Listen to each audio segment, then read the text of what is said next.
gente, tudo bem com vocês? Bem-vindos ao Aceleradas do canal da Jéssica e eu tô aqui hoje para falar sobre o TL3 e a classificação para a corrida do GP de Imola, então vem comigo, vamos embora. Primeira coisa que eu queria falar para vocês, que eu esqueci de mencionar no vídeo de Break News ontem, é sobre o time da Cadillac, a 11ª equipe que estreia em 2026 na Fórmula 1, e a Cadillac já vem com vários rumores de quem serão os pilotos. A princípio eles gostariam de um piloto mais experiente e outro um pouco mais jovem, então alguns nomes que estão sendo cotados é, por exemplo, do Pérez, que correu pela Red Bull juntamente com o Max Verstappen no ano passado, Daniel Ricciardo, muito conhecido por todos nós que acompanharam o Drive to Survive, também correu com o Max Verstappen na Red Bull em 2018, depois mudando para o time da Renault. E além desses dois nomes, também o Mike Schumacher, que estava presente na festa de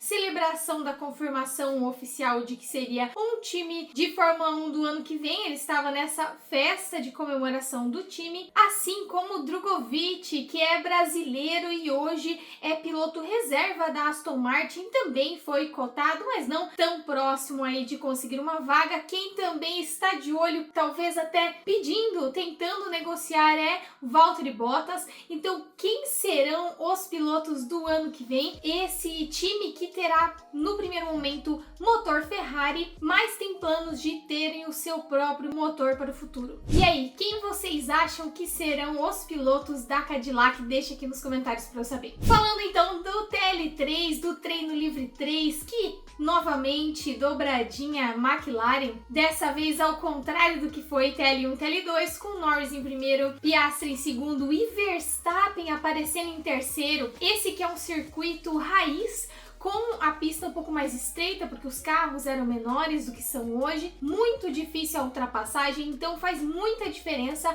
a posição que você vai largar. Falando mais um pouco sobre o Treino Livre 3, novamente o Bortoleto acabou à frente de seu companheiro de equipe, Nico Hülkenberg. Foi a primeira vez nessa temporada em que o Bortoleto acabou em todos os treinos à frente do seu companheiro de equipe. Todas as equipes aproveitaram para utilizar o pneu C6 no Treino Livre 1, então pela quantidade limitada de pneus que cada um tem acesso e por causa da estratégia que querem utilizar na corrida, já no TL3 algumas equipes foram com pneus duros ou pneus médios para analisar um pouco de como seria também o desgaste desses pneus. Lembrando também que com a estreia do pneu C6, o pneu médio seria o C5, que ainda é um pneu muito macio, então toda a gama de pneus para esse final de semana será muito macio. O problema que eles têm tido nesse circuito é que faz 8 anos que esse circuito não é recapado, então ele tem algumas ondulações próximo a chicanes e curvas, o que tem provocado que os carros quiquem nas curvas e perca um pouco de tempo, aderência e estabilidade, podendo causar alguns acidentes, e é disso que eu quero conversar com vocês também, porque durante a classificação houveram 2 acidentes graves, mas eu já chego na classificação. Aproveita que eu dei uma paradinha agora, já deixa seu like, se inscreve se você não é inscrito e ativa o sininho das notificações para não perder nenhum vídeo. Lembrando que todo final de semana de GP temos vários vídeos aqui no canal, então para você ficar por dentro de tudo, não esquece de se inscrever. E compartilha esse vídeo com outros amigos também, para que ele possa se inscrever e ajudar esse canal a crescer. Se você não sabe do que eu tô falando sobre o Treino 1, o Treino Livre 2 e as Breaking News dessa semana, vou deixar o card aqui em cima para você verificar esse vídeo também assim que acabar esse. Nesse Treino 3 teve um início muito lento, os 5 primeiros minutos nenhum carro foi para a pista, todos atrasaram um pouco o início do treino devido aos desgastes nos pneus e a estratégia da equipe. Vários carros tiveram modificações, como o carro da Ferrari teve algumas modificações na ventilação dos freios para tentarem ser mais eficientes, assim como tem sido a McLaren. E o Hamilton também conversou um pouco com os repórteres, falando que ele tem tido que utilizar muito o freio motor no carro da Ferrari, que era algo que ele não utilizava no carro da Mercedes, e isso tem feito com que ele cometa alguns erros que não é clássico dele, um piloto já muito experiente. No início do treino 3, tanto o Alonso, que é hoje o piloto mais velho correndo, e o Hamilton estavam ali na sua dobradinha nas primeiras colocações, com os melhores tempos, mas isso não durou muito, porque logo os carros da McLaren vieram para a pista e conseguiram bater os tempos, assim como a Red Bull também. A temperatura da pista começou o treino ali pelos 43 graus, mas vindo um vento frio já baixou para 37, até o final do treino livre já estava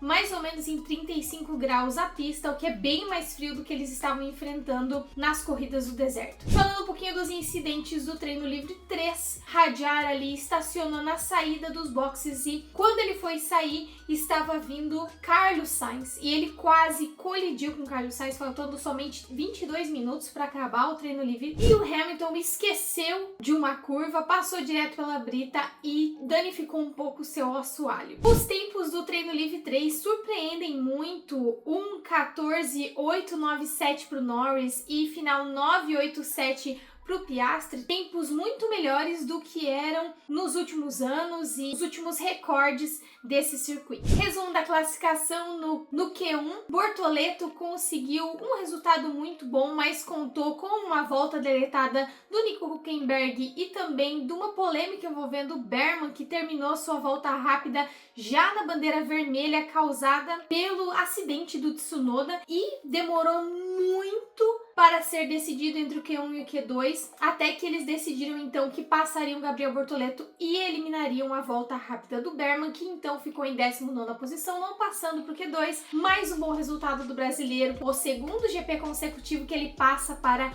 o Q2. Falando desse acidente do Tsunoda, foi um acidente realmente horrível, ele capotou, ele foi com tudo realmente, passou direto na curva, deixou todo mundo nervoso, Lawson, Verstappen perguntando no rádio se ele estava bem. Afinal de contas, Imola, né, é um circuito que deixa os pilotos muito nervosos quanto ao que pode acontecer. Afinal de contas, esses circuitos mais raiz, eles têm essa tendência de acidentes por causa do jeito que eles são projetados. Mas está tudo bem com o Tsunoda, realmente foi muito feio, mas hoje os carros são projetados e muito mais seguros do que foram. Então ele estava bem, foi confirmado, enfim, apesar dele então ficar fora da classificação 2 e gerou bandeira vermelha, parou a qualificação 1, que demorou vários minutos para retirar o carro dele de lá, muito diferente de Suzuka no Japão, que foi realmente feito tudo muito rapidamente. Lá se demorou alguns minutos, então essa classificação foi muito mais longa do que é normalmente. Primeiro, por causa da bandeira vermelha do Tsunoda, e segundo, por causa desse problema da FIA decidir se ia validar ou não o tempo do Berman, se ia passar o Bortoleto ou não pro Q2. No finalzinho, literalmente no último segundo da qualificação 1, Colapinto bateu forte também, passou reto na curva e continuou acelerando, não freou. Ele que reestreou nesse final de semana na Fórmula 1, ele que em sua primeira participação na Fórmula 1 foi conhecido por ter voltas muito rápidas, porém por bater consecutivamente. Será que o Colapinto vai repetir essa história? Ele tem somente 5 corridas para se provar. Será que ele vai conseguir se provar ou ele vai ficar batendo repetidamente, como é do feitio dele, do histórico dele? Com essa ajudinha do Colapinto, com a ajudinha do Berman e com a ajudinha do seu colega de equipe Nico Hülkenberg, Bortoleto passou para o Q2, já não ficando em 15ª posição, ficando em 14ª posição, uma das melhores posições de classificação que a gente viu dele até agora, né? Em classificação é a melhor, ele larga então em 14º e nós esperamos que ele mantenha essa posição e quem sabe avance mais algumas, quem sabe em Imola não será o primeiro ponto da temporada do Gabriel Bortoleto? Vamos acompanhar mais tarde nessa corrida que estará eletrizante às 10 horas da manhã de Brasília. Para mim aqui 11 horas da noite estará passando ao vivo na Band. Resultado do Q2 surpreendentemente triste para toda a torcida da Ferrari que estava em Imola. Os dois carros, tanto do Leclerc quanto do Hamilton, não passaram do Q2, é isso mesmo que você está ouvindo, as duas Ferraris não foram para o Q3, algo que não acontecia desde o Canadá no GP do Canadá do ano passado. Já em contrapartida, os dois carros da Aston Martin passaram ao Q3, tanto Alonso quanto Stroll, ele que bateu a seu recorde histórico de eliminações no Q1 da Fórmula 1, se redimiu e passou para o Q3 nesse GP de Imola. E bom resultado da Williams, Sainz com melhor tempo no Q2 passando para o Q3. Já no final do Q3, Piastri então conquistou sua terceira pole position na temporada, ele que é o verdadeiro calo no sapato de Lando Norris, com o tempo de 1:14.670. Verstappen ficou em segundo e Lando Norris, que estava muito confortável na terceira colocação, teve que ver o Russell no último segundo do Q3 conquistar o terceiro melhor tempo do Q3, então largaremos Piastri, Verstappen e Russell, assim como as outras colocações que eu vou deixar aqui na tela para vocês poderem printar e verem um pouco como será a largada de logo mais. Logo após a classificação, houve então uma punição para o Colapinto, e nem foi por causa do acidente, foi porque ele deixou os boxes antes da direção de prova permitir, então ele perdeu uma posição, saindo então de 15º para 16º na largada de logo mais. Falando um pouco das entrevistas logo após a classificação, o Bortoleto disse o seguinte após se classificar para o Q2 e conseguir sua 14ª posição na largada. Muito bom estar no Q2 pela segunda vez consecutiva. Diria que demos alguns passos à frente, mas não estamos perto do Q3. Precisamos de paciência, sucesso não surge de um dia para o outro, é necessário seguir o processo. Estamos ansiosos por Gabriel Bortoleto no Q3, será um dia emocionante para o Brasil. Já Hamilton e Leclerc, sobre não classificar para o Q3, disseram o seguinte em entrevista logo após. Hamilton disse que não sei bem o que aconteceu, temos que analisar porque não estávamos melhorando enquanto todos os outros estavam e não tem uma resposta no momento.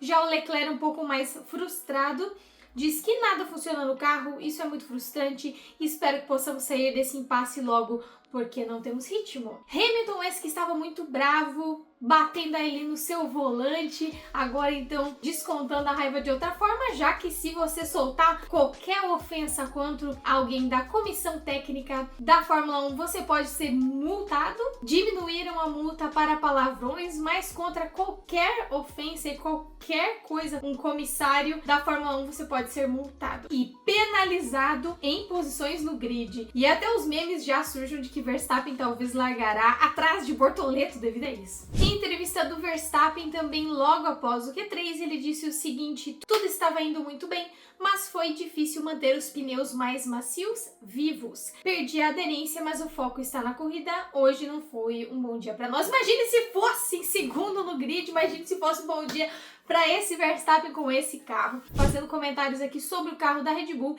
ele com certeza é feito ajustado para Max Verstappen, porque novamente Tsunoda não tem tido bons resultados com esse carro, Lawson também não teve e há a possibilidade de Hadjar assumir a posição de Tsunoda na equipe da Red Bull. Seria a última possibilidade de troca durante essa temporada, permitido pela regulamentação do campeonato. Será que o Hadjar irá para a Red Bull até o final do ano? Lembrando que a administração da Red Bull com pilotos jovens tem sido muito ruim ao longo dos anos. Isso estamos falando aqui de Gasly, de Albon, de vários bons pilotos que passaram pela Red Bull e não tiveram uma boa administração. Helmut só joga nas costas dos pilotos jovens, assim como ele fez com o Hadjar na primeira oportunidade aqui na Austrália, que ele acabou saindo chorando e teve que ouvir comentários não muito agradáveis do Helmut. Será que essa mudança de direção do Helmut para o Vettel não seria bom, novos ares para essa Red Bull? Não sabemos, mas com certeza precisamos ver as cenas dos próximos capítulos dessa novela chamada Red Bull.